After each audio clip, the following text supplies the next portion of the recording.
سلام اللہ علیکم ورحمتہ وبرکاتہ۔ بسم اللہ الرحمن الرحیم۔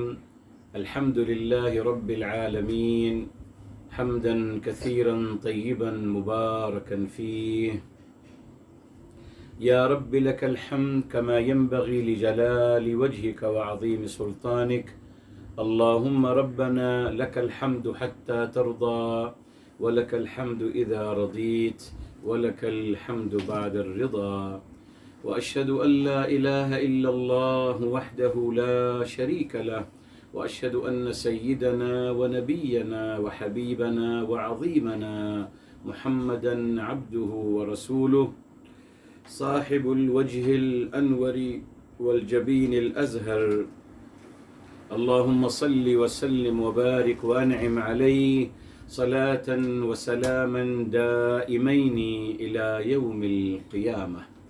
الحمد لله الذي هدانا لهذا وما كنا لنهتدي لولا أن هدانا الله، ربنا لا تزغ قلوبنا بعد إذ هديتنا وهب لنا من لدنك رحمة إنك أنت الوهاب، سبحانك لا علم لنا إلا ما علمتنا إنك أنت العليم الحكيم، اللهم افتح علينا بالحق وأنت خير الفاتحين، رب اشرح لي صدري ويسر لي أمري واحلل عقدة من لساني يفقه قولي واجعل لي وزيرا من أهلي، آمين يا رب العالمين بجاه الرحمة للعالمين صلی اللہ علیہ وآلہ وسلم۔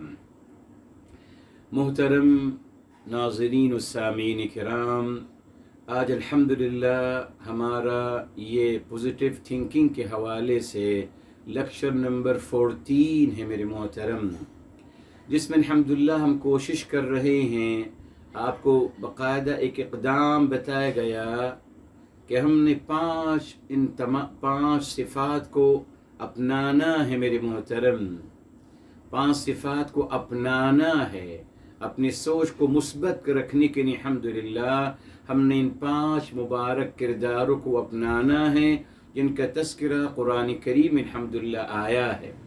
الحمدللہ پہلا عنصر اس اقدام کا ہم پڑھ چکے تھے، اور وہ کیا ہے؟ درگزر کرنا۔ درگزر کرنا میرے محترم، یہ بنیاد ہے۔ آپ کو بتایا قرآن کریم میں اللہ رب العزت والجلال نے درگزر کی تعلیم دی ہے میرے محترم۔ فرمایا جی انتہا تو یہ ہے، جب فرمایا گیا اگر کسی نے قتل کر دیا ہے کسی آپ کے قریبی انسان کو، تو فرمایا اگر آپ درگزر کر دیں جی تو زیادہ بہتر ہے اللہ رب العزت والجلال کی نظر میں جی۔ اسی طریقے سے آپ نے کسی کو قرضہ دیا ہے، اس کے بارے میں فرمایا گیا وَأَن تَصَدَّقُوا خَيْرٌ لَكُمْ، وہ قرض بھی ان کو معاف کر دیجیے، بہتر ہے آپ کے لیے۔ ہر چیز میں میرے محترم درگزر کرنا ہے۔ برائی سے اگر کسی نے برائی کی ہے درگزر کریے، معاف کریے۔ ابھی آئے گا ہمارے ساتھ الحمدللہ۔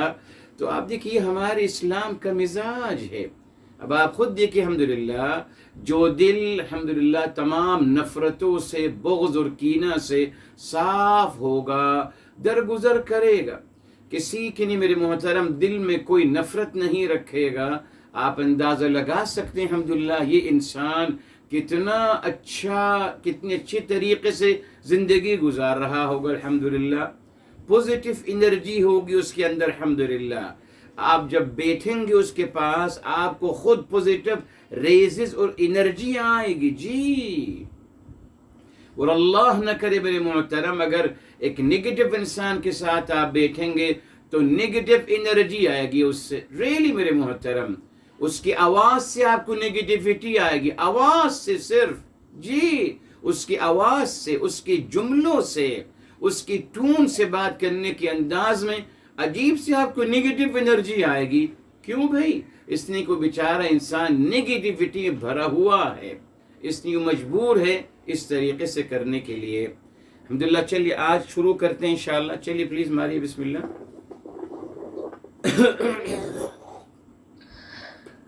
دوسرا عنصر برائی کا جواب اچھائی سے دینا۔ جی ناموافق رویوں کے حوالے سے تیسرا مثبت رد عمل یہ ہے کہ نہ صرف درگزر کیا جائے بلکہ برائی کا جواب اچھائی کا دیا جائے، جو کہ عظیم ترین کردار ہے۔ بالعموم انسان صرف معاف تو کر دیتا ہے مگر اس شخص سے قطع تعلقی اختیار کر لیتا ہے۔ یہ منفی رویہ ہے کیونکہ لوگوں سے قطع تعلقی معاشرے میں درار ڈالنے کی مانند ہے، جو کہ دوری، دشمنی اور بغض و کینے کا سبب ہے۔ لہذا مثبت رد عمل یہ ہے کہ جس نے زیادتی یا برائی کی ہو اس کے ساتھ اچھے طریقے سے پیش آنا، جو ہماری برائیاں بیان کرے ہم اس کی اچھائیاں بیان کریں، جو ہمارے خلاف سازشیں کرے ہم اس کے لیے بہترین تدبیریں کریں، جو ہمیں نقصان پہنچائے ہم اس کو فائدہ دینے کی کوشش کریں۔ یہ عظیم مثبت کردار اس وقت ممکن ہوگا جب ہم مندرجہ ذیل بیان کی گئی ان 3 باتوں کو مد نظر رکھیں گے۔ نمبر 1، اچھائی اور برائی کے فرق کو اچھی طرح سمجھ لینا، جیسے کہ سورہ ابراہیم 40 آیت نمبر 24، 25، 26 میں بیان کیا گیا ہے۔ اللہ تعالیٰ نے بھلی بات اور بھلے رویے کی مثال پیش کی ہے ایک پھلدار درخت سے جس کی جڑیں زمین کی گہرائی تک اور شاخیں آسمان تک پہنچ رہی ہیں، اور وہ درخت اپنا پھل سالانہ نہیں بلکہ ہمیشہ دیتا ہے، جبکہ بری بات اور برے رویے مانند اس بے پھل درخت کے ہیں جس کو زمین سے اکھاڑ دیا گیا اور اس کی نہ کوئی جڑ ہو نہ شاخ۔ اس فرق کو ملحوظ خاطر رکھنا چاہیے کہ بھلی بات اور بھلے رویوں کا اجر و ثواب مسلسل عطا کیا جاتا ہے اور اس میں کبھی بھی انقطاع نہیں ہوگا، جبکہ بری بات اور برے رویے بے فائدہ ہیں اور ان کو نہ دوام ہے نہ ہی ثبات۔ یہاں دیکھیے اللہ رب العزت والجلال نے انسانی مزاج کے حوالے سے ہمیشہ گفتگو فرمائی۔ کتاب الہی میں آتا ہے میرے محترم، فرمایا وَلَقَدْ خَلَقْنَا الْإِنسَانَ سورہ قاف آیت نمبر 16 ہے، غالباً یا 11 ہے۔ وَلَقَدْ خَلَقْنَا الْإِنسَانَ، البتہ تحقیق ہم نے انسان کو پیدا فرمایا ہے۔ وَنَعْلَمُ مَا تُوَسْوِسُ بِهِ نَفْسُهُ، یہ میرے محترم سورہ قاف سو نمبر 50 ہے اور آیت نمبر ہے 16، یس الحمدللہ آیت نمبر 16 ہے، 50 کی 16۔ کیا فرمایا؟ وَنَعْلَمُ مَا تُوَسْوِسُ بِهِ نَفْسُهُ، اور ہم جانتے ہیں میرے محترم کہ اس کے نفس کے اندر کیا وسوسے آتے ہیں۔ بالفاظ دیگر ہم اس کے مزاج و نفسیات سے بخوب واقف ہیں، کیسے نہ ہوں، وہی ہمارے خالق ہیں۔ اگر خالق کائنات کو نہیں پتہ ہوگا تو کس کو پتہ ہوگا میرے محترم؟ جی دنیا میں آپ کوئی چیز بناتے ہیں، مثال کے طور پر موبائل کو بنانے والا جانتا ہے نا کہ اس کو کیسے بنایا ہے، اس میں کیا کیا کیا پرزے لگائے گئے، اس میں کون سے وائر لگایا گیا، اس میں کیا، ایوری ڈیٹیل اس کو پتہ ہے، بیکوز اس نے بنایا ہے اس موبائل کو۔ اسی طریقے سے آپ نے کوئی کھانا بنایا ہوگا، آپ کو پتا ہوگا نا آپ نے اس کو کیسے بنایا ہے، اس میں آپ نے کیا ڈالا، نمک کتنا ڈالا، پیاز کتنا ڈالا، آئل کتنا ڈالا، جی مرچ کتنے ڈالی، وٹ ایور آپ کو پتا ہے نا۔ تو میرے محترم اسی طریقے سے اللہ رب العزت والجلال نے انسان کو پیدا فرمایا ہے تو اللہ تعالیٰ اس کی نفسیات سے اور مزاج سے بخوب واقف ہیں۔ اس حقیقت کو سمجھ لیجئے۔ ہمارے المیہ یہ رہا میرے محترم، بہرحال کچھ لوگوں نے دین کو الگ کرنا چاہا، جی اس میں ہمارے سامنے 2 بہت بڑے نام آتے، اسی زمانے کے ہیں، 1900 کے ہی دور ہے، 100 سال پہلے کی بات ہے میرے محترم۔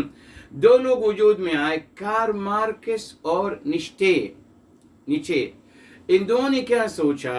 انہوں نے سوچا کہ صاحب ہم دین کو تو نکال دیتے ہیں، بہت بڑے بڑے مقولے کہے کارل مارکس نے کہ دین جو ہے وہ افیون ہے قوموں کا، یعنی وہ ایک چرس ہے، جب لوگوں کو دین دیا جاتا ہے تو وہ پھر بے ہوش اور بے حس اور بے خبر ہو جاتے ہیں۔ بہرحال ان کی اپروچ تھی، مسئلہ نہیں ہے. انہوں نے ایک نیا سسٹم متعارف کرایا، اور وہ کیا؟ انہوں نے کہا کہ صاحب آپ ایسا کریں، آپ مینرز کی بات کریں، ایتھکس کی بات کریں، اخلاقیات کی بات کریں. انہوں نے کہا دین کو نکال دیجیے، دین کی کوئی ضرورت نہیں ہے، اخلاقیات کی بات کریں صرف. صاحب چلیے اخلاقیات کی کیسے بات کریں؟ اب یہاں دیکھیے، آپ کو پتہ ہے کارل مارکس نے ایک تھیوری، اکنومیکلی ایک تھیوری دی، آپ کو پتہ ہے. اور انہوں نے باقاعدہ ایک اور تھیوری بھی دی تھی میرے محترم، کس طریقے سے انہوں نے کمزور لوگوں کو اوپر لانا چاہا. بہرحال میرے محترم، اس کے مقابلے میں ایک اور فلسفر ہے میرے محترم، نیچے، معروف ہیں، یہ دو تھے. اب فرق دیکھیے میرے محترم، نیچے صاحب نے فرمایا، وہ بھی ایک بہت بڑے فلسفر ہیں، اخلاقیات کے مانے جاتے ہیں، مگر افسوس انہوں نے کیا کہا؟ انہوں نے کہا اخلاقیات در حقیقت یہ کمزور لوگوں کا رویہ ہے. کمزور لوگ اپنے آپ کو با اخلاق بناتے ہیں تاکہ امیر لوگ، وہ دو طبقے نا ہمیشہ، امیر اور غریب، بس. تو کہتے ہیں غریب لوگ اب اخلاقیات کو، ایتھکس کو، اپنے آپ کو بہت منر والے، اخلاق والے بناتے ہیں. کیوں؟ تاکہ امیروں سے پیسہ حاصل کر سکیں. یہ تھیوری تھی ان کی میرے محترم، ٹھیک ہے؟ اچھا، یہ ان کی تھیوری تھے، کوئی حرج نہیں. مارکس صاحب نے کیا تھیوری دی؟ بالکل اس کے اپوزٹ. بالکل آپ پڑھ سکتے ہیں، بالکل اس کے اپوزٹ. اخلاقیات کی بات کری مگر انہوں نے بالکل ڈیفرنٹ تھیوری دی. انہوں نے کیا کہا؟ انہوں نے کہا کہ نہیں صاحب، اخلاقیات یہ امیروں کا زیور ہے. یہ امیروں کا زیور ہے، یہ امیروں کی پہچان ہے. یہ امیر لوگ اخلاقیات کو اختیار کرتے ہیں، کیوں؟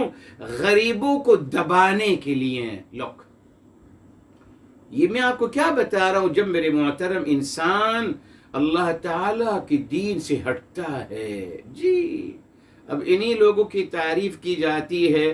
انہوں نے کیا دیا معاشرے کو میرے محترم؟ کیا دیا انسانی معاشرے کو میرے محترم؟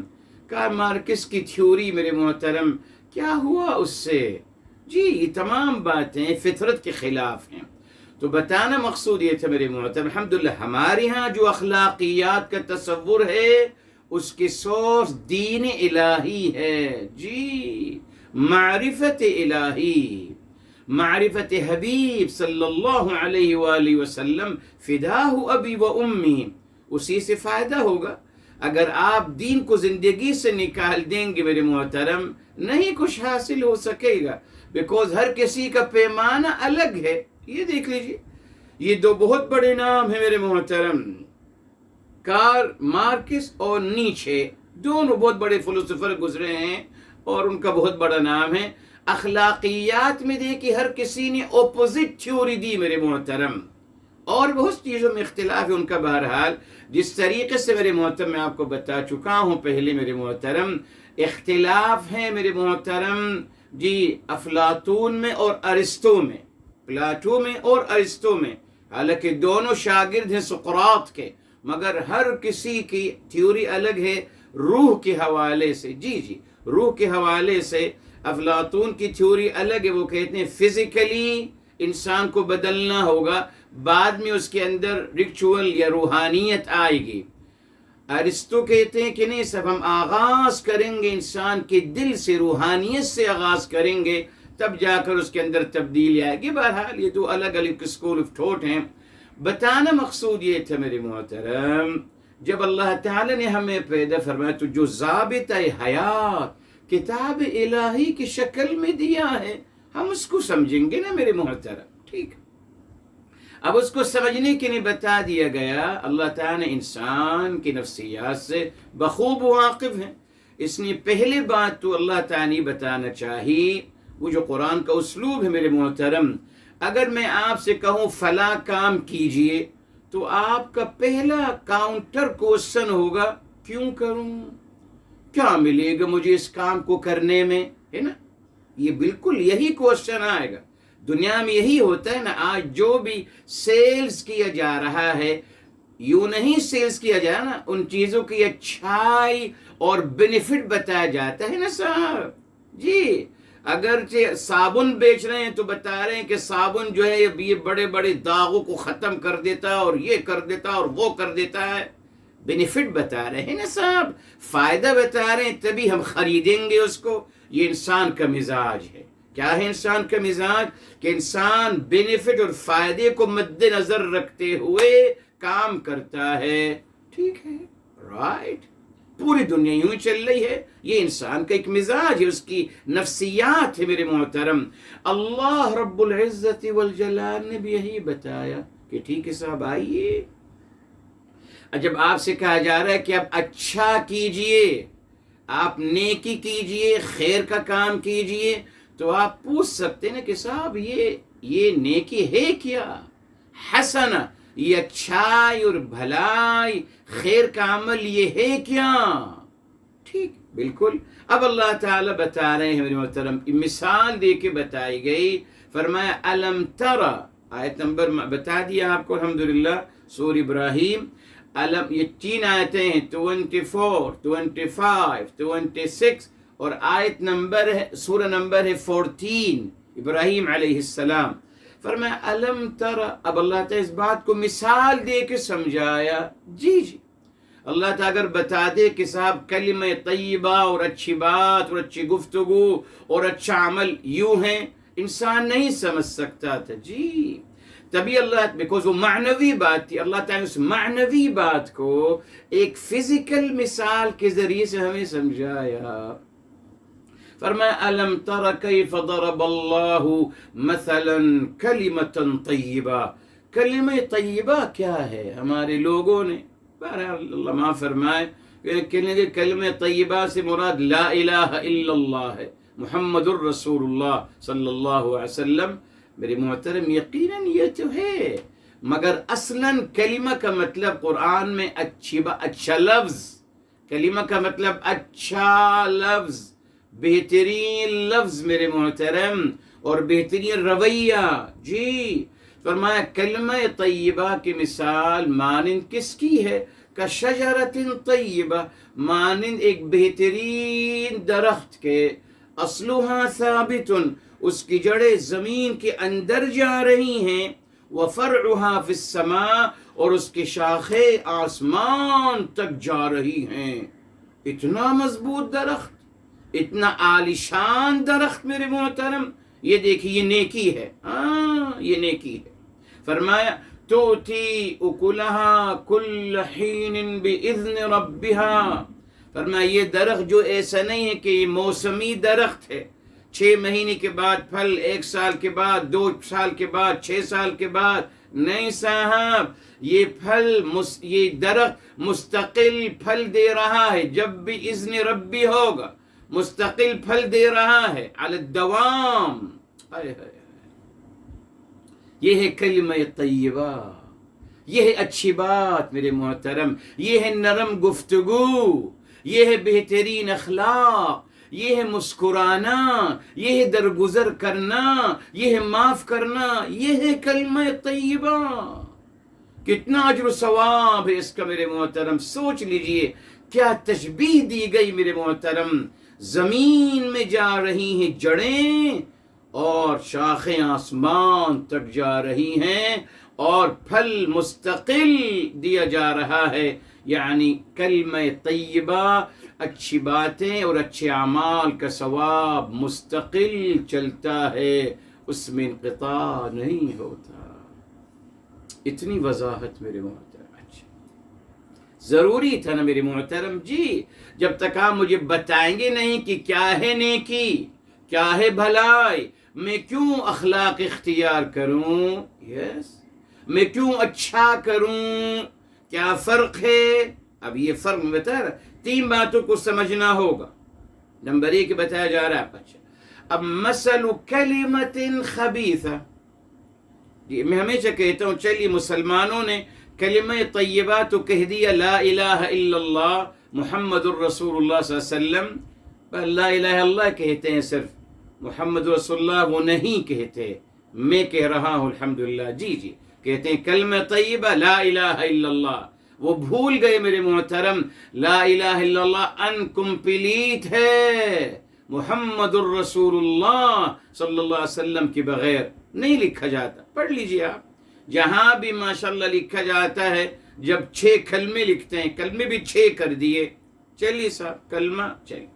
اب ہم پوچھتے ہیں صاحب یہ بتائیے صاحب کلمہ طیبہ آپ نے کہا لا الہ الا اللہ، سر آنکھوں پر احتیاط کریں بابا، دیکھیے کلمہ طیبہ لا الہ الا اللہ آپ کے کہنے کے مطابق، تو بتائیے کلمہ خبیثہ کیا ہے؟ یہ بھی تو بتائیے نا صاحب، یہ بھی تو قرآن کی آیت ہے، پوچھیے ریلی، کوئی جواب نہیں ہے۔ سبوں نے ماشاءاللہ کلمہ طیبہ کو کھولا ہے، کسی نے کچھ کہا، کسی نے کچھ کہا، ابھی وقت نہیں ہے میرے محترم، بہرحال تفاسیر اٹھا کے آپ دیکھ سکتے ہیں۔ تو کلمہ خبیثہ کیا ہے پھر؟ اگر کلمہ طیبہ لا الہ الا اللہ ہے تو کلمہ خبیثہ کیا ہے وہی بتا دیتے نا میرے محترم، ان کو پتہ ہے کوئی بات میچ نہیں کر سکتے نا جی، کیا میچ کریں گے آپ؟ لا الہ الا اللہ کے مقابلے میں کیا لائیں گے؟ نہیں ہے، اسی نے انہوں نے اس کو اسکپ کر دیا اور آگے بڑھ گئے، جو طریقہ رہا ہے ہمارے لوگوں کا۔ آپ کو بتا دوں میرے محترم، کلمہ خبیثہ کا مطلب یقین برے الفاظ اور برے رویے۔ یس بھائی، ایک اچھے الفاظ ہیں، اچھی باتیں ہیں، اچھے رویے ہیں، اس کے مثال بتا دی، فرق سمجھا، کمپریزن پورا کرنے کے لیے ضروری تھا بتانا کہ برے الفاظ کیا ہیں، برے رویے کیا ہیں، گالی گلوچ کیا ہیں، غصہ کرنا کیا ہے، یہ سب آ گئے نا، یہ جی سب کلمہ خبیثہ ہے میرے محترم جی، یہ تمام منفی رویے کلمہ خبیثہ ہیں۔ فرمایا ان کی مثال کیا ہے؟ کشجرۃ خبیثۃ مانند معاذ اللہ برے درخت کے، جی برے درخت ہے، وہ بتا دیا نا آپ کو، جو آپ کو بتایا تھا اس دن الحمدللہ جی، ارض مقدسہ، مقدسہ کا بتا دیا، ارض یہ دیکھ، ایک شجرہ ہوتا ہے طیبہ پھلدار، اور ایک شجرہ ہوتا ہے خبیثہ، کیا مطلب شجرہ خبیثہ؟ جو پھلدار نہ ہو۔ اسی طریقے سے آپ کو بتایا تھا ارض مقدسہ کا مطلب ایک زمین ہوتی ہے جی جو بنجر ہوتی ہے، اور ایک زمین ہوتی ہے سرخیز زمین، یہ آ گیا۔ تو ارض مقدسہ زرخیز زمین جو آپ کو فائدہ پہنچائے، تو یہاں شجر خبیثہ کیا مطلب؟ معاذ اللہ برا درخت، کیا مطلب برا درخت؟ اس میں جس میں کوئی پھل نہ ہو، بے پھل، سوکھا ہوا، اور بتا دیا اجتثت من فوق الارض، فرمایا اس درخت کو جو بے فائدہ ہے جی، اور جو برا ہے، جو غیر پھلدار ہے، اس کو زمین سے اکھاڑ دیا گیا۔ کیوں؟ ما لہا من قرار، اس کی کوئی جڑ ہی نہیں ہے، جڑ سے ہی اکھاڑ دیا گیا تو ختم۔ جب جڑ سے ہی اکھڑ گیا تو صاحب نہ تو اس کو پانی ملے گا، درخت کا اصل مقصد کیا ہے؟ پھل نصیب ہونا، تو پھل ہی نہیں ہوں گے نا۔ جب درخت ہی نہیں ہے، جب درخت کو ہی اکھاڑ دیا گیا تو کون سا پھل، کہاں سے آپ یاری ہوگی، کہاں سے اس کے شاخیں بڑی ہوں گی، سب ختم۔ دیکھا آپ نے کتنی عظیم مثال دی ہے میرے محترم، یہ میں نے حق ادا نہیں کیا اور نہ کر سکتا ہوں، ابھی تو اس میں بہت کچھ کہا جا سکتا ہے مگر وقت نہیں ہے جی۔ اس لیے میرے محترم یہ مثال دے کر اللہ تعالیٰ نے، اب ذہن کھل گیا نا صاحب، ہاں نیکی یہ ہے صاحب، اچھائی یہ ہے، درگزر یہ ہے، مسکرانا یہ ہے، لوگوں کی مدد کرنا، یہ تمام کلمہ طیبہ ہے جی۔ اور مثال اس کی بتا دی، زمین میں جڑیں زمین کے اندر جا رہی ہیں اور شاخیں آسمان تک جا رہی ہیں، اور ہر وقت یہ درخت اپنا پھل دے رہا ہے، یعنی اجر و ثواب مستقل چل رہا ہے۔ اور برے رویے، برے الفاظ، ابیوزنگ ورڈ، گالی گلوچ، غصہ کرنا، طنز مارنا، لوگوں کا مذاق اڑانا، جھوٹ بولنا، غیبت کرنا، یہ تمام یہ تمام کلمہ خبیثہ ہیں. اس فرق کو یاد رکھنا ہوگا میرے محترم. جی آگے چلیے بابا. دوسری بات یہ کہ صبر کی دامن کو تھام کر رکھنا، کیونکہ برائی کو معاف کرنے کے لیے جو حوصلہ چاہیے وہ صبر کے بغیر ناممکن ہے. اسی طرح اس برائی کو بھلانے کے لیے بھی حوصلہ چاہیے جس کے لیے مزید صبر درکار ہے، اور برائی کا جواب اچھائی سے دینے کے لیے لامحدود حوصلہ چاہیے جس کے لیے لامحدود صبر درکار ہے. صبر ہی وہ کیفیت ہے جو انسان کو مثبت سوچ فراہم کرتا ہے، اور صبر اختیار کرنے کے لیے اس کی عظیم فضیلت کو مد نظر رکھنا چاہیے، جو کہ کتاب الہی میں آتا ہے کہ صبر کرنے والوں کو لامحدود اجر و ثواب سے نوازا جائے گا. یعنی بالعموم ہر نیکی کا صلہ 10 نیکیاں اور اس کو بڑھا کر 700 نیکی کر دیا جاتا ہے سوائے صبر کے. یہ میرے محترم سورہ زمر کی طرف آتے ہیں. الحمدللہ یہ آیت بھی آپ لکھ لیجئے تاکہ آپ کو یاد رہے انشاءاللہ ہمیشہ. یہ سورہ زمر ہے، سورہ نمبر ہے 39 میرے محترم. جی اور آیت بھی دیکھ لیتے ہیں تاکہ انشاءاللہ تعالی آپ کو ہمیشہ یاد رہے. اور آیت نمبر 10 ہے میرے محترم. یہ 39 سورہ نمبر ہے اور آیت نمبر 10 سے جب فرمایا انما یوفی الصابرون اجرہم بغیر حساب. فرمایا بے شک اس کے سوا نہیں کہ صبر کرنے والوں کو جو اجر ملے گا وہ لامحدود بغیر حساب، لامحدود اجر و ثواب ہوگا میرے محترم. کتنی بڑی بات ہے. اور ہم سے کیا کہا جاتا ہے کہ نہیں صاحب آپ اٹھیے، ظلم کے خلاف آواز اٹھائیے. نیگیٹیوٹی، یس نیگیٹیوٹی بنایا گیا ہمیں، نیگیٹیو اپروچ ہمیں دی گئی. کیوں؟ جب تک ہمیں وہ اکسائیں گے نہیں، ابھاریں گے نہیں، جی جب تک لوگوں کی لاشیں نہیں گریں گی، ان کی حکمرانی اور بادشاہت نہیں چلے گی. جی ہمیشہ سے لوگوں کو ابھارا جاتا ہے اور ان کی لاشوں پر وہ اپنی حکمرانی اور بادشاہوں کا تاج پہنتے ہیں. تاریخ اٹھا کے دیکھ لیجیے میرے محترم. اگر صبر کی تلقین کی جاتی الحمدللہ کوئی ناخوشگوار واقعہ نہ ہوتا. جی مگر یہ ابھارا جاتا ہے. بہت سارے ذرائع ہیں. بہرحال اللہ تعالیٰ معاف فرمائے. تو قرآن نے کیا بتایا کہ نہیں صاحب صبر کیجئے. بس یہی پوزیٹو تعلیم ہمیں قرآن کریم سے دی جا رہی ہے. آپ کو 3 باتیں بتائی تھیں اگر آپ کو یاد ہوگا میرے محترم. جی سب سے پہلے میرے محترم ہمیں کیا سکھایا جاتا ہے؟ اعتراض کرنا، آبجیکشن ہے نا. آبجیکشن کیجئے جس کو ہم کہتے ہیں تنقید کریے، کرٹیسائز کیجئے، لوگوں کی نقطہ چینی کیجئے میرے محترم. تو سب سے پہلے آپ اعتراض کرنا شروع کریں گے میرے محترم، اور اس کے بعد پھر آپ پروٹیسٹ کرنا شروع کریں گے. جی پہلے آبجیکشن ہے میرے محترم، اس کے بعد پروٹیسٹ ہے میرے محترم، اور پھر پروٹیسٹ کا نتیجہ کیا ہے؟ وائلنس. جی یہ نتیجہ ہے میرے محترم.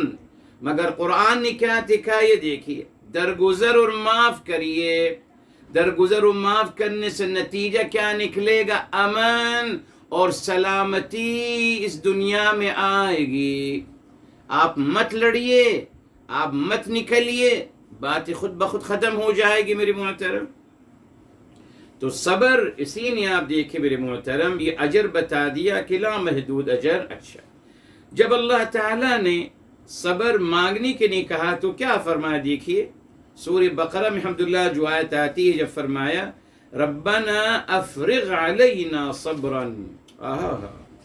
فرمایا رب ذوالجلال ربنا. یہ الحمدللہ یہ دیکھیے سورہ بقرہ ہے اور یہ آیت نمبر ہے 250 فرمایا گیا ربنا افرغ علینا صبرا. رب کریم ہم پر صبر انڈیل دیجئے. یہ دعا مانگتا ہوں میں؟ نہیں مانگتا. وہ مانگتا ہوں بس ربنا حب لنا من ازواجنا و ذریاتنا قرۃ اعین، یہ مانگتا ہوں بس، سکھایا یہی گیا ہے. مجھے نہیں کہا کہ صبر بھی مانگیے میرے محترم، صبر بھی مانگیے نا.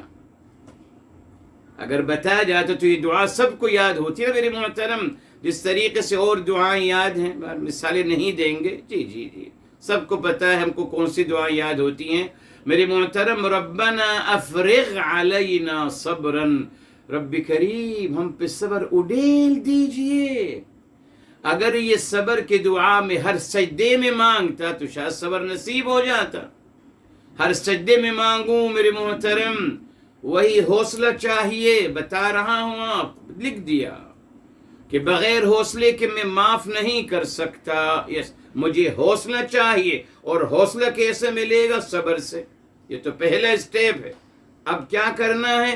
اب میرے محترم جس نے برائی کی اس کے ساتھ اچھے سے پیش آنا ہے. یہ ناممکن ہے، یہ بھی اللہ کیسے ممکن کریں گے؟ اس کے لیے بہت بڑا حوصلہ چاہیے. اور وہ بہت بڑا حوصلہ کہاں سے نصیب ہوگا؟ صبر کا اجر و ثواب کو مد نظر رکھتے ہوئے. جی یہ دعا مانگتے. اسی میرے محترم دیکھیے، اللہ رب العزت والجلال نے اہل ایمان کا جب تذکرہ فرمایا، جی تو ہمیشہ میں جو کہتا ہوں علماء فرمائے، صرف میرے محترم تواصی بالحق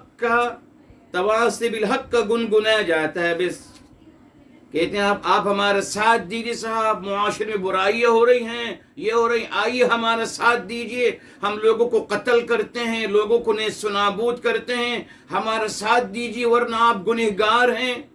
اچھا سر، اعوذ باللہ، کہاں سے؟ اور پھر دلیل لے آتے ہیں کہ صاحب دیکھیں قرآن میں آتا ہے تواصوا بالحق، سورہ عصر. جی جی سورہ عصر کی ہمیں کوٹ کرتے ہیں، بتاتے ہیں کہ صاحب وہاں لکھا ہوا ہے وتواصوا بالحق. یہ میرے محترم یہ طریقہ ہے. تمام نافرمان اور تمام میرے محترم اللہ معاف فرمائے، تمام ہپوکرس جو منافقت کے لوگ ہیں وہ یہی کرتے ہیں.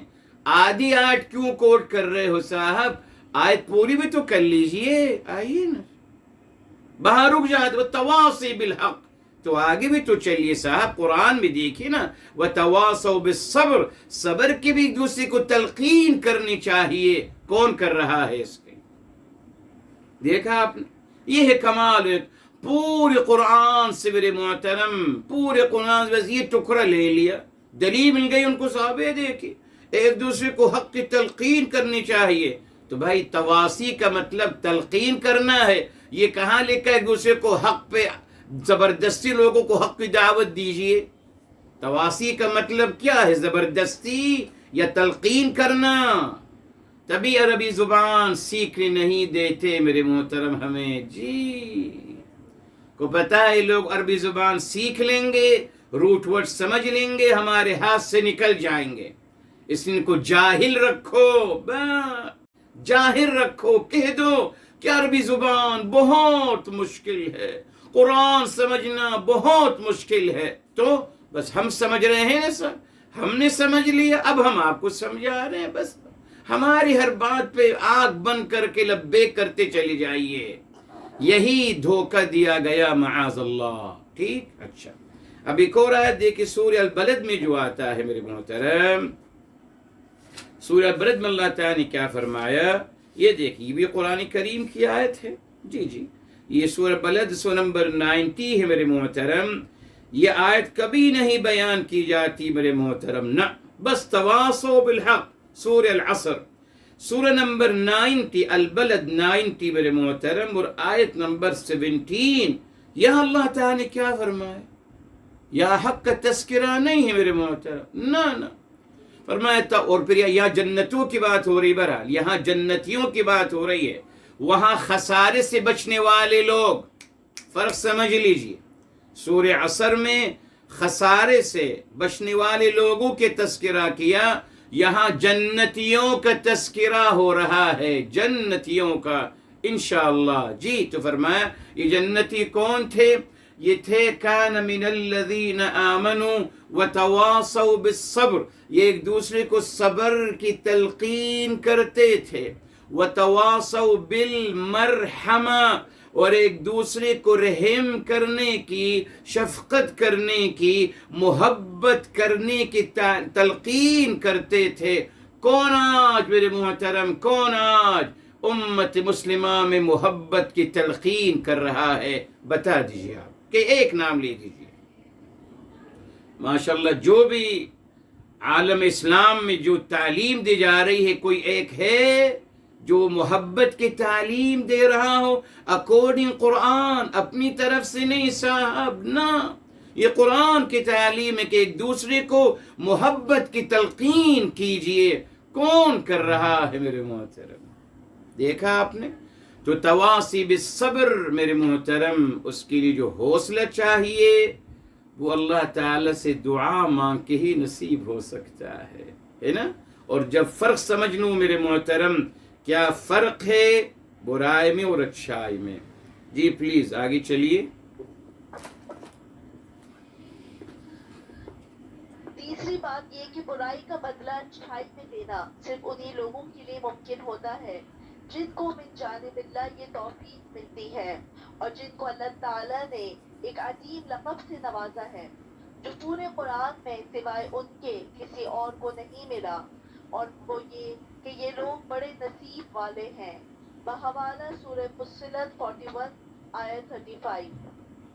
قابل غور بات یہ ہے کہ اگر اس منفرد لقب پر غور کیا جائے جس کو صرف انہی لوگوں کے لیے خاص کیا گیا ہے جو برائی کا جواب اچھائی میں دینے والے ہیں، یعنی یہ لوگ اللہ تعالیٰ کی طرف سے اچھے نصیب والے کہلائے، انسان کے لیے اس کردار کو اپنانے کے لیے یہی اعزاز کافی ہے کہ وہ ان لوگوں میں شمار ہو جائے گا جن کو اللہ تعالیٰ نے سب سے بہتر اور سب سے زیادہ خوش نصیب قرار دیا ہے۔ اللہ اکبر، کیا عظیم فضیلت ہے میرے محترم، دیکھ لیجیے آپ۔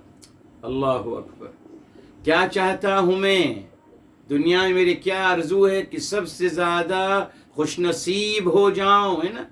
یعنی سب سے زیادہ سعادت مند، سب سے زیادہ سعادت مند، سب سے زیادہ خوش قسمت، خوش نصیب انسان میں ہو جاؤں، اسی کی کوشش کر رہا ہوں نا۔ ٹھیک ہے صاحب، آئیے اب قرآن کی طرف آتے ہیں میرے محترم۔ یہ دیکھیں اللہ تعالیٰ نے کتنے پیارے انداز سے بتایا۔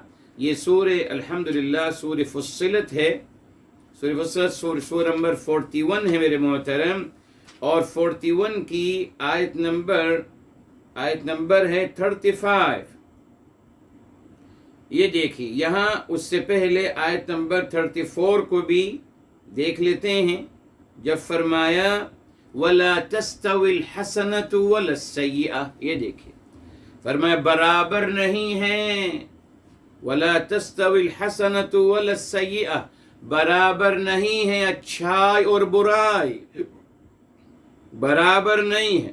بتا دیا کیسے برابر نہیں ہے۔ سورہ ابراہیم اچھائی کی مثال دے دی شجرہ طیبہ سے، ہمیشہ یاد رکھیے، اور یہاں برائی کی مثال دے دی شجرہ خبیثہ سے۔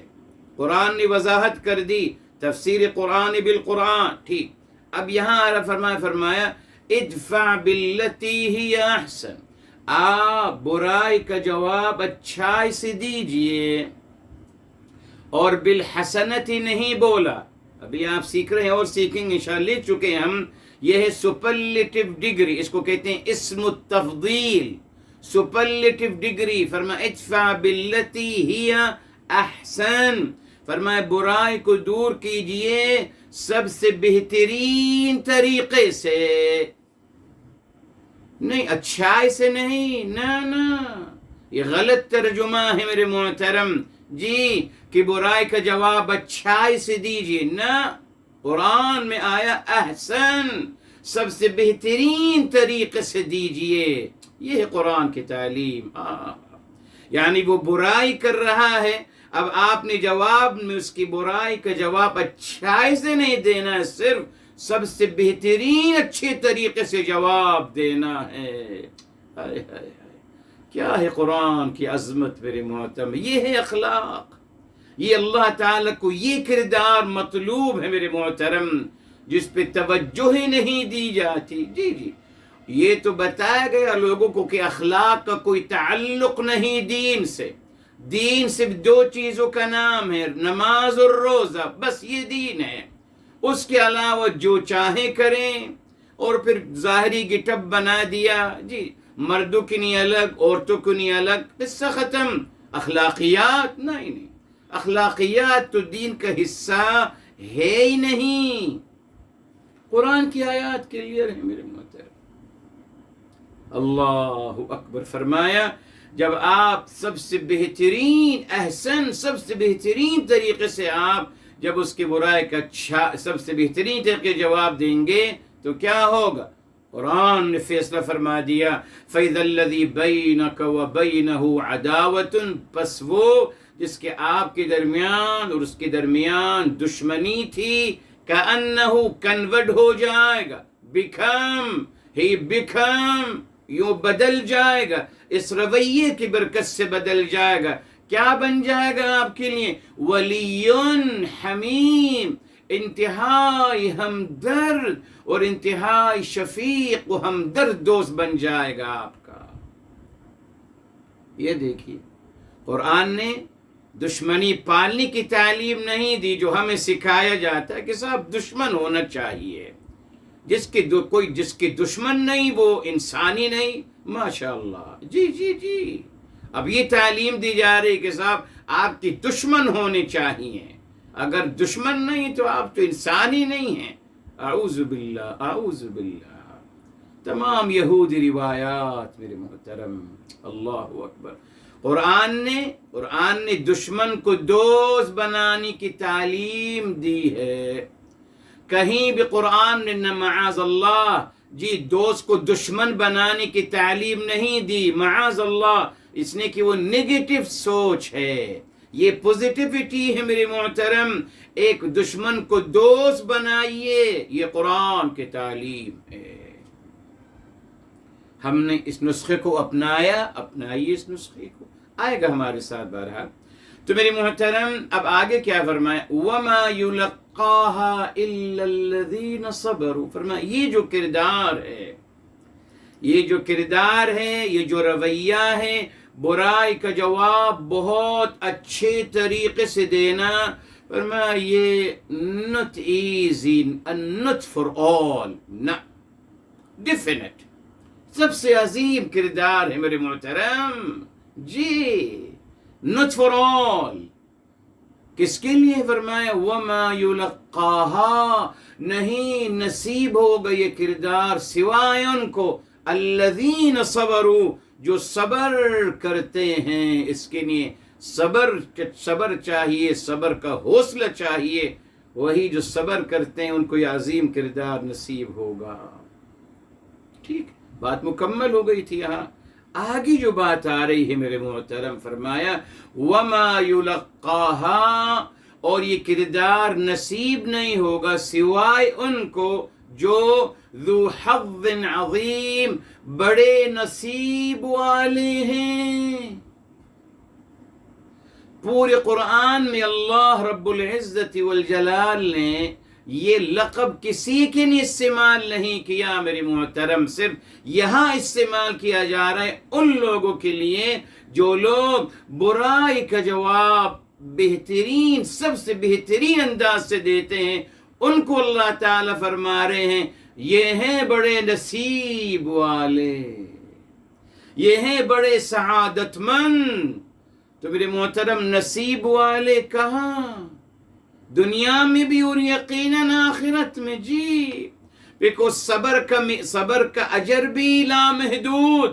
اسی طریقے سے فرمایا یہ جو بڑے نصیب والے ہیں ان کو بھی ہم جب صلہ عطا کریں گے جنت میں، وہ بھی لامحدود ہوگا میرے محترم۔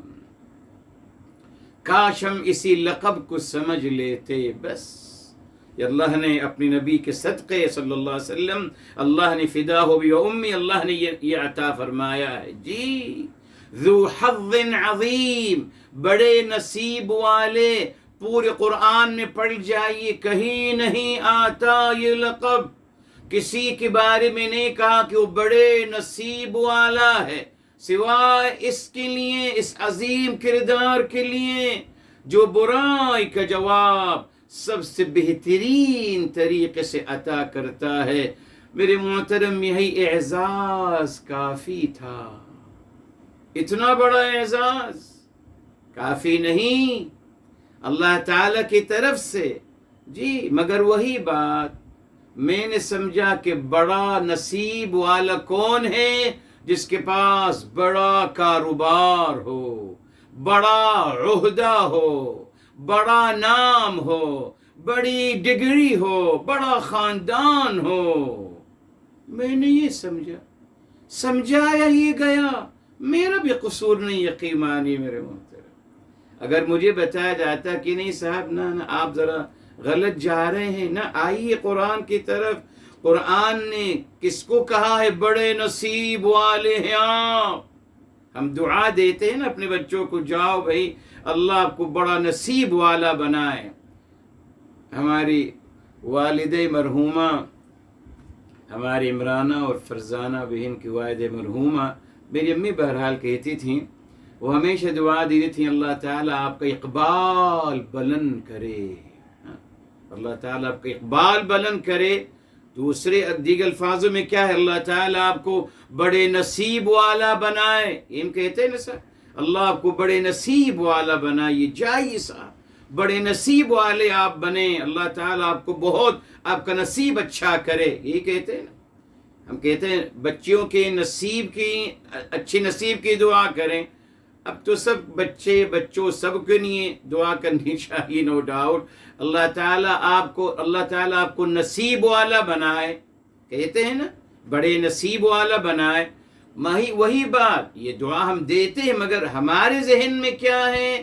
بڑا نصیب والا کون ہے اور نصیب والا کون ہے؟ ہم نے دنیا کے حوالے سے جو ہمیں سمجھایا گیا ہم سمجھتے گئے، مگر اگر ہمیں بتایا جاتا کہ صاحب قرآن کریم میں اللہ تعالیٰ نے کس کو کہا ہے بڑے نصیب والے، کس کو کہا ہے کہ اللہ تعالیٰ آپ کا اقبال بلند کرے۔ اقبال کب بلند ہوگا میرے محترم؟ جب یہ کردار نصیب ہوگا، جی، یہ کردار جب نصیب ہوگا، جب آپ درگزر کریں گے، معاف کریں گے، یقیناً جب آپ لوگوں کی برائی کا جواب بہت اچھے انداز سے دیں گے تو پھر دشمن کنورٹ ہوتے چلے جائیں گے انتہائی گہرے اور انتہائی مضبوط دوست کی شکل میں۔ تو الحمدللہ اب کیا ہو رہا ہے؟ اب آپ الحمدللہ مخلوق خلائق کی محبت آپ کو نصیب ہوتی چلی جا رہی ہے۔ دیکھیں میرے محترم، ایمان اور اعمال صالحہ کا اس کردار کے حوالے سے، یہ بھی کردار ہے نا، یہ اخلاق کردار ہے۔ اس کے حوالے سے ایک بہت پیاری بات آتی ہے میرے محترم، قرآن کریم میں میرا بہت پرانا اس پہ خطبہ بھی ہے، بہرحال یہ سورہ مریم سلام اللہ علیہا ہے۔ یہ دیکھیے، یہ آیت ریلی میرے محترم بہت رکتا ہوں میں اس کی طرف۔ سورہ مریم ہے میرے محترم، سورہ نمبر 19 ہے اور آیت نمبر 19 ہے اور آیت نمبر 96 سے کیا فرمایا؟ ان الذین آمنوا وعملوا الصالحات، بے شک جو لوگ ایمان لاتے ہیں اور اخلاق حسنہ اختیار کرتے ہیں، اخلاق حسنہ اختیار کرتے ہیں جس میں یہ سب سے عظیم خلق ہے، تو کیا ہوگا؟ فرمایا سَيَجْعَلُ لَهُمُ الرَّحْمَنُ وُدًّا، یقیناً اللہ تعالی، یقیناً رحمان، سَيَجْعَلُ لَهُمْ، یقیناً رحمان ان کے لیے لوگوں کے دلوں میں محبت پیدا فرما دیں گے، یا کہ اقبال بلند ہو جائے گا، لوگ آپ سے محبت کرنا شروع کر دیں گے، آپ محبوب خلائق بنتے چلے جاؤ گے۔ کیوں؟ اخلاق حسنہ اختیار کرنے سے، قرآن سے ثابت ہے۔ جی جی، یقیناً آپ دیکھیں، معاذ اللہ جو درگزر نہیں کرتا، جی، جو کلمہ خبیثہ استعمال کرتا ہے، ظلم کرتا ہے، زیادتیاں کرتا ہے، لوگ اس کو پسند نہیں کرتے۔ جی، کس کو پسند کرتے ہیں؟ جو مسکراتا ہوا چہرہ ہوتا ہے، جو حوصلہ دیتا ہے، جس سے ہمیں پوزیٹیو انرجی ملتی ہے، ہم اس کو پسند کرتے ہیں، سب اسی سے چلتا ہے۔ تو اللہ تعالیٰ نے وعدہ فرمایا کہ اگر اخلاق حسن اختیار آپ کریں گے تو اللہ تعالیٰ آپ کو، اللہ تعالیٰ رحمان آپ کی محبت لوگوں کے دلوں میں پیدا فرما دیں گے۔ تو میرے محترم الحمدللہ اخلاق حسنہ کی بنیاد یعنی سب سے عظیم اخلاق کیا ہوا؟ اکارڈنگ قرآن کیا ہوا؟ وہ جس کو بڑے نصیب والا قرار دیا گیا۔ تو بڑے نصیب والا کون قرار دیا جائے گا؟ جو اس اخلاق کو اختیار کرے، اور وہ کیا ہے؟ برائی کا جواب بہت اچھی طریقے سے جواب دے۔ یہ ہے قرآن، اس بات کو یاد رکھیے گا۔ جی بابا صاحب آگے چلیے۔ تیسرا عنصر جو قطع تعلقی کرے اس سے جڑنے کی کوشش کرنا۔ منفی رویوں میں سب سے زیادہ سنگین رویہ قطع تعلقی ہے، کیونکہ اس میں درگزر کرنا، معاف کرنا اور برائی کا اچھائی سے جواب دینے کے امکانات منقطع ہو جاتے ہیں۔ یعنی منفی رویہ اختیار کرنے والے، مثال کے طور پر تہمت لگانے والے، غیبت کرنے والے، دھوکہ دینے والے، ظلم و زیادتی کرنے والوں سے رابطہ رہتا ہے۔ عین ممکن ہے کہ وہ قریبی رشتہ دار، ہمسائے یا اہل محلہ ہوں، الغرض ان سے ملنا جلنا ناگزیر ہے۔ اسی لیے درگزر اور معاف کرنا، ان کی برائی کے جواب اچھائی میں دینے کے مواقع میسر آتے ہیں۔ مگر وہ انسان جو ہم سے لا تعلق ہو گیا، ہماری نظروں سے دور ہو گیا، اسی لیے وہ ہماری سوچ اور دل سے بھی دور ہوتا چلا جاتا ہے۔ مثبت اقدام یہ ہے کہ جو لا تعلق ہو گیا اس کو جوڑا جائے، اس کو منایا جائے، جو کہ بظاہر مشکل ترین کام ہے۔ اسی لیے لوگوں نے منفی قول کو اپنا رکھا ہے کہ جو ہم سے ایک قدم پیچھے ہٹے گا ہم اس سے 10 قدم پیچھے ہٹیں گے۔ یہ منفی سوچ کی عکاسی ہے۔ مثبت سوچ یہ ہے کہ جو ہم سے ایک قدم پیچھے ہٹے گا ہم اس کی طرف 10 قدم آگے بڑھیں گے۔ لہذا اس مثبت سوچ کو اختیار کرنا چاہیے کہ روٹھے ہوئے لوگوں کو چھوڑنا نہیں ہے بلکہ ان کو منانا ہے۔ جو ہم سے کٹ گئے ہیں ان سے دور نہیں رہنا بلکہ اپنے سے جوڑنا ہے۔ اس کے لیے 3 بنیادی اقدامات ہیں۔ پہلا اقدام یہ کہ ان کے پیٹھ پیچھے ہر محفل میں ان کی تعریف کرتے ہوئے ان کی اچھائیوں کو بیان کیا جائے۔ دوسرا طریقہ یہ کہ خفیہ ذرائع سے ان کو نفع پہنچانے کی کوشش کی جائے۔ تیسرا طریقہ یہ کہ تحفے تحائف بھیجنے کا اہتمام کیا جائے۔ دیکھا آپ نے اس عنصر میں ہم نے پریکٹیکل کچھ بات کی ہے میرے محترم۔ جی اصل میں جب تک ہم کچھ پریکٹیکل نہیں کریں گے میرے محترم جی، اس وقت یہ صرف لفاظ ہی رہ جائے گی۔ ہمارے یہاں میں نے بتایا تھا آپ کو، اسی کتاب میں آپ کو بتایا ہے کہ اکثر لوگ قول پہ اکتفا کرتے ہیں، اس لیے کہ وہ آسان ہے میرے محترم۔ زبان ہلانے میں کیا مشکل ہے، کچھ بھی کہہ لو زبان سے، اور ہمارا مزاج بھی یہ بنا دیا گیا کہ سب بس آپ قول کو دیکھ، اسپیچ کو سنا کریں، عمل کو مت دیکھیے، عمل کو چھوڑیے۔ اسپیچ اچھی ہونے اسی کی تعریف ہوتی کہ کیا اسپیچ کی ہے، کیا اسپیچ کی ہے، قول، عمل کو کوئی نہیں دیکھتا میرے محترم۔ اسی لیے دیکھیے ہم نے اسلام کو بھی یوں سمجھا، ہم نے بھی اسلام کو یوں سمجھا کہ صاحب بس اسلام کا نام لے لیجیے بس۔ جس ہم کہتے ہیں پریکٹسنگ مسلم کہاں ہے میرے محترم، پریکٹسنگ مسلم کہاں ہوں؟ میں تو نہیں ہوں، کم سے کم قرآن پہ تو میں عمل نہیں کر رہا۔ اگر کوئی پریکٹسنگ مسلم بھی ہے آج تو وہ روایات کی پریکٹس کر رہا ہے، اس کا دین روایات پہ چل رہا ہے میرے محترم۔ اس کے پاس شفاف جی خالص دین نہیں ہے جو کتاب الہی اور سنت مبارکہ صلی اللہ علیہ وسلم فدا ہو ابی و امی کے حوالے سے ملتا ہے جی۔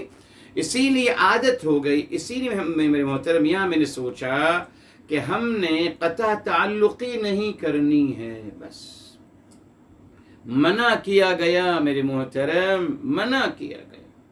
اور دیکھیے، چلیے ایک کمپریزن آپ کو دے دیتا ہوں، آئیے سورہ الرعد کی طرف آتے ہیں، سورہ نمبر 13 ہے میرے محترم، جی سورہ نمبر 13، اور اللہ تعالیٰ نے ایک کمپریزن دیا ہے میرے محترم۔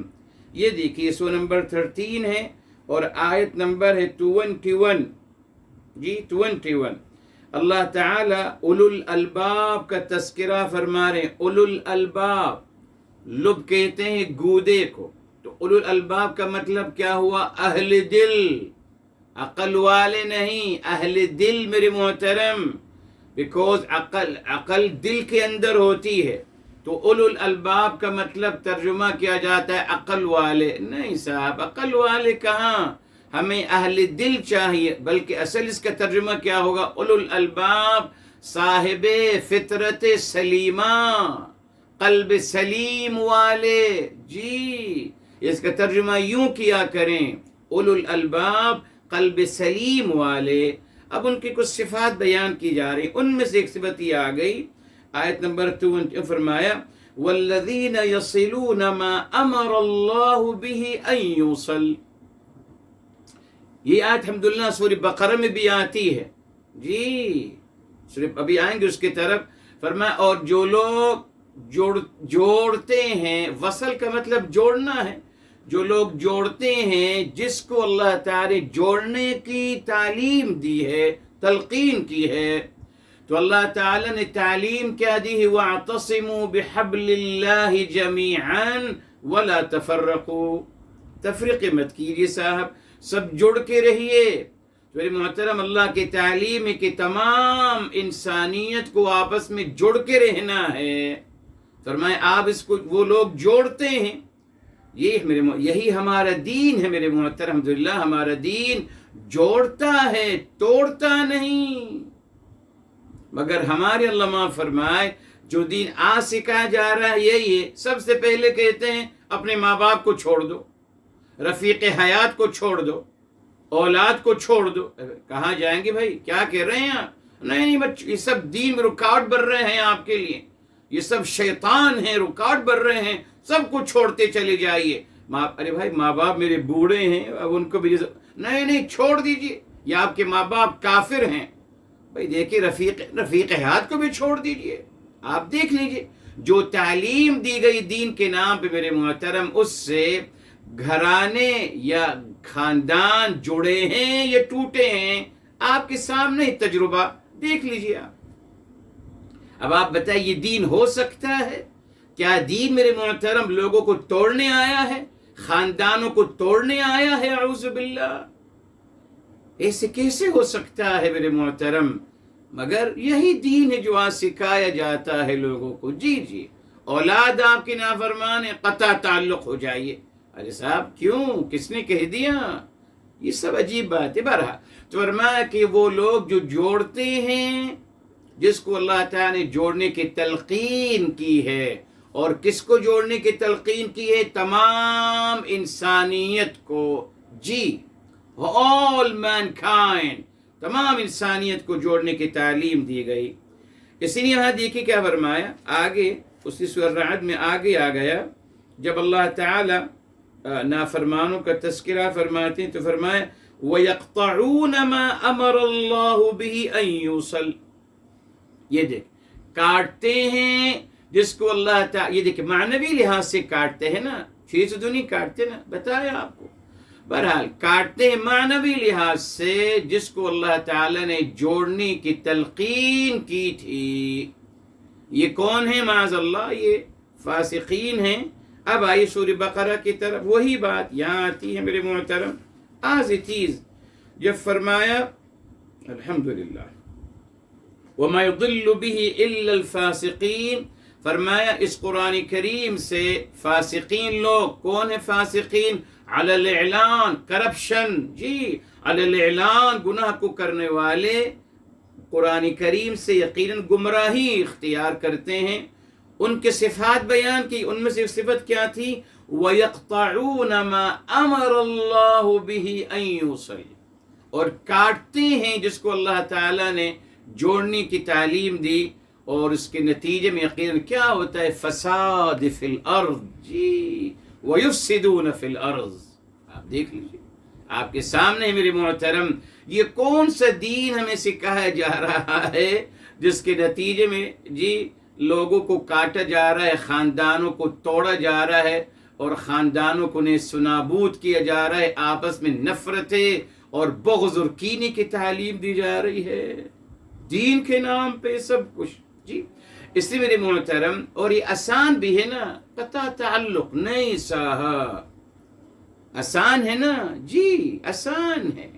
اسی لیے دیکھیے بخاری شریف میں آتا ہے، میرے حبیب میرے آقا سرور کائنات فداہ ابی و امی صلی اللہ علیہ وسلم، آپ نے فرمایا المؤمن الذی یخالط الناس، وہ مومن جو لوگوں کے ساتھ مکس اب ہوتا ہے، وَيَصْبِرُ عَلَىٰ أَذَاهُمْ، اور ان کی اذیت پہ صبر کرتا ہے. یقین جب آپ مکس اب ہوں گے لوگوں کے ساتھ تو صاحب مختلف لوگ ہیں، مختلف رویے آپ کے سامنے آئیں گے نا.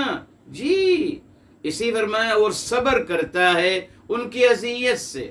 خیرن، وہ بہتر ہے اس مومن سے، الذی لا یخالط الناس، جو لوگوں سے مکس اپ نہیں ہوتا کہ صاحب ہم الگ دنیا میں جا کے رہیں گے. کہاں رہیں گے اکیلے؟ تو اللہ تعالیٰ کو کیا مطلوب ہے کہ آپ مکس اب رہیے، اور اب آپ کو موقع ملے گا نا، صبر کا امتحان اب ہوگا آپ کا.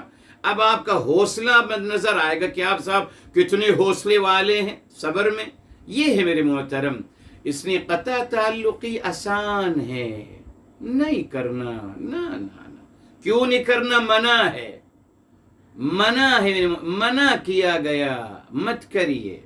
تو ہم نے کیا کرنا ہے؟ لوگوں سے جڑنا ہے. ٹھیک ہے صاحب، اب اس نے میرے ساتھ زیادتی کی ہے تو قرآن نے بتا دیا نا، نہیں، آپ نے شمار ہونا ہے. آپ نے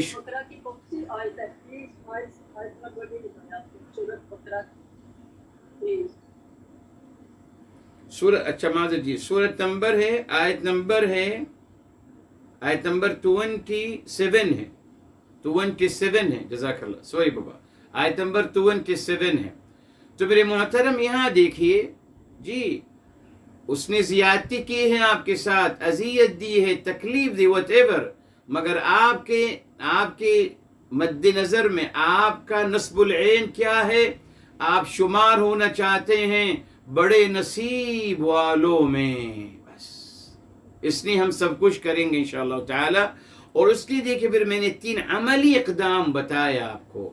نمبر 1، پیٹھ پیچھے جہاں بھی آپ کہیں گئے اور آپ کو پتہ ہے کہ یہاں ایسے کچھ لوگ بیٹھے ہیں جو ان کو بھی جانتے ہیں، ان سے بھی رابطہ ہے، تو الحمدللہ آپ جان بوجھ کر قصداً ارادتاً الحمدللہ آپ یہاں بیٹھے ہوئے ان کی اچھائیاں بیان کریں کہ صاحب فلاں صاحب ہیں، بہت اچھے انسان ہیں، ان کے اخلاق ایسے، ان کا کردار ایسا، اور انہوں نے میرے ساتھ بہت اچھا کیا.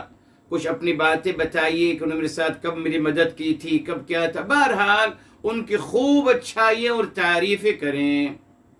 اب یہ خبر پہنچے گی نا ان کو، خبر پہنچے گی، جیسے غیبت کی خبر پہنچتی ہے، یہ بھی پہنچ جائے گی کبھی نہ کبھی کہ صاحب ہم اتفاق سے وہاں گئے تھے، جماعت تھے، وہ صاحب آئے ہوئے تھے اور آپ کی بہت تعریف کر رہے تھے. اب دیکھیں، اب ان کا غصہ کم ہونا شروع ہوگا. اب آپ کے بارے میں سنتے چلے جائیں گے، صاحب یہ صاحب جہاں بھی جا رہے ہیں میری تعریف کر رہے ہیں، صاحب جہاں جا رہے ہیں میری تعریف کر رہے ہیں. اب ان کا غصہ کم ہونا شروع ہوگا. یہ پریکٹیکل طریقہ ہے میرے محترم. اچھا، دوسرا طریقہ یہ میرے محترم، وہ کوئی کاروبار کرتے ہیں یا کسی بھی طریقے سے خفیہ میرے محترم، خفیہ طریقے سے ان کو فائدہ پہنچانے کی کوشش کرنا. آپ کو پتہ چلا کہ صاحب ان دنوں میں ذرا کاروبار ان کا صحیح چل رہا ہے، بغیر بتائے آپ نے کسی سے رابطہ کیا اور اس سے کہا کہ صاحب ان سے آپ ذرا اتنا مال اٹھا لیجئے اور یہ پیسے لیجئے. تو اس طریقے سے آپ ان کی خفیہ آپ ان کی مدد کر رہے ہیں میرے محترم. ان کو پتہ نہیں ہے، آپ ان کی مدد کر رہے ہیں. مشکل حالات میں تھے، آپ نے ان سے مال خریدا جی، اور اس طریقے سے الحمدللہ آپ ان کی مدد کریں میرے محترم. ضروری نہیں ہے، کسی بھی شکل میں مدد کی جا سکتی ہے. جی جی. تیسرا عملی طریقہ، پریکٹیکل تیسرا طریقہ کیا ہے میرے محترم؟ تحفے تحائف دینا. ہر انسان کو تحفہ اچھا لگتا ہے. جی جی، ہر انسان کو. دو چیزیں ہر انسان کو اچھی لگتی ہیں میرے محترم. ایک کمپلیمنٹ، تعریف. ہر انسان کو تعریف اچھی لگتی ہے، اور ہر انسان کو تحفہ اچھا لگتا ہے. ریلی وہ کسی مقام پہ پہنچ جائے، اگر اس سے آپ کے حساب یہ میں تحفہ لایا ہوں، خوش ہو جائے گا. بھلے میرے محترم وہ معمولی سی چیز ہو، جی اس کی کوئی مطلب مادی لحاظ سے اس کی کوئی حیثیت نہ ہو، مگر اچھا لگتا ہے یہ سننا، اچھا لگتا ہے کہ صاحب یہ تحفہ ہے آپ کے لیے، از اے گفٹ فار یو. اور اس بات کی تعلیم امام الانبیاء، محسن انسانیت، معلم انسانیت، جی پوزیٹیو اپروچ کو سکھانے والے اور تعلیم دینے والے میرے حبیب، میرے آقا سرور کائنات فداہ ابی و امی صلی اللہ علیہ وسلم میں آپ نے فرمایا، ترمذی شریف کی صحیح روایت آپ نے فرمایا، تہادوا تحابو، ایک دوسرے کو ہدیہ دیا کریں، اس لیے کہ ہدیہ دینے سے محبتیں بڑھتی ہیں. موقع تلاش کروں، برتھ ڈے آنے والی ہے، تحفہ بھیج دو ان کے لیے. جی خیر کے ساتھ اور کوئی موقع آنے والا ہے، جو بھی کوئی موقع آتے ہیں، بغیر موقع کے بھی تحفہ بھیجتے رہو ان کو. بغیر موقع کے، ضروری نہیں کوئی موقع ہو میرے محترم، بغیر موقع کے بھی تحفہ بھیجو میرے محترم. آزما کے دیکھ لوں میرے محترم، تحفہ بھیجنا شروع کروں، انشاءاللہ 5 6 10 تحفوں کے بعد وہ دل نرم پڑ جائیں گے اور وہ آپ کو اپنا لیں گے. جی مگر میں نے کوشش کرنی ہے نا، مگر ہمیں جو سکھایا گیا غلط تھیوری سکھائی گئی کہ صاحب بس جو ہم سے 1 قدم پیچھے ہٹے گا ہم اس سے 10 قدم پیچھے ہٹ جائیں گے. یہ کوئی کمال نہیں صاحب، یہ تو نیگیٹو اپروچ ہے. نہ، یہ ہے کمال انسانیت، یہ ہے کمال. جو ہم سے 1 قدم پیچھے ہٹے گا ہم اس سے 10 قدم آگے بڑھیں گے میرے محترم. یس. اور کمال، اب دیکھیے آخری بات، بس یہاں رکتے ہیں میرے محترم. قربان جائیے اللہ رب العزت والجلال کی ذات عالیہ پر. اللہ تعالیٰ کی شان کریمی اور اللہ تعالیٰ کی محبت کا مظہر دیکھ لیجئے صاحب. یہ دیکھیے سب سے اعلیٰ غنی عن العالمین، اللہ الصمد، اللہ تعالیٰ بے نیاز، سب سے اعلیٰ، سب سے برتر. اور ہم جیسے انسان کے لیے آپ کیا فرما رہے ہیں؟ حدیث قدسی ہے، آپ فرماتے ہیں، فرمان ہے آپ صلی اللہ علیہ وسلم کا فداہ ابی و امی.